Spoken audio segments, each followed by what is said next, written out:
I never had any friends at my school, where I studied. Where we lived, there were only Germans and Italians, and racism was rampant. The boys would go play during recess, and I wanted to play too. They would say, "No, black people won't play with us." And some time passed, and one day a moving truck arrived near our house, and I ran to see that moving truck. And a boy got out of that truck. Then when I saw the boy get out, I said, "He's just like the others, he's racist." That boy didn't come inside the house, he's coming towards me.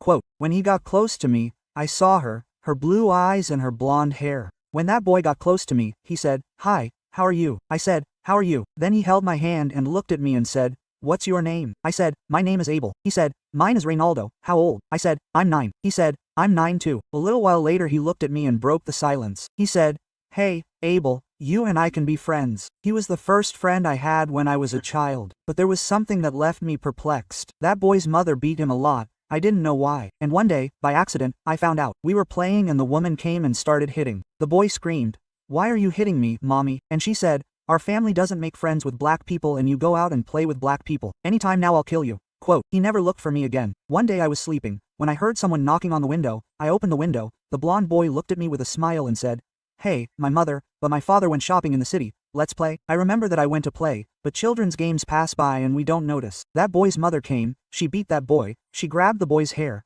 put the boy face to face with me, and said, "Look at that black man, look at him. You're a target, my son, like snow. You're white. Look at his color. Black people are disgusting. Black people are no good. Black people, it's this, it's that." Quote, that aunt's hatred took over my heart. I was only 9 years old. She grabbed him by the hair, put him face to face with me. "You're going to play with that disgusting guy. You know that horrible color he has? He's going to get everything on you." And that boy gave me a desperate cry, saying, "I like to play with him, but I don't want to be his color." Amaria, that boy got sick and they didn't find out what was wrong with that boy. In order for that boy to get better, that family had to move away from our house. I, in turn, have never been able to like anyone again. I became a bank robber. I became a drug addict. My life has been a failure. On September 4th, I am preaching here in Sao Paulo, and when I finished preaching, I started to make an appeal for those who want to accept Jesus.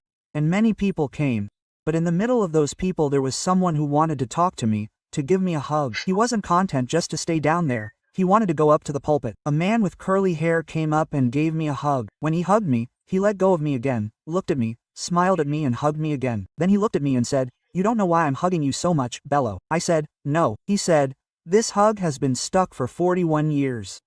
I'm that little blonde boy that my mother used to beat me so I wouldn't make friends with you until one day.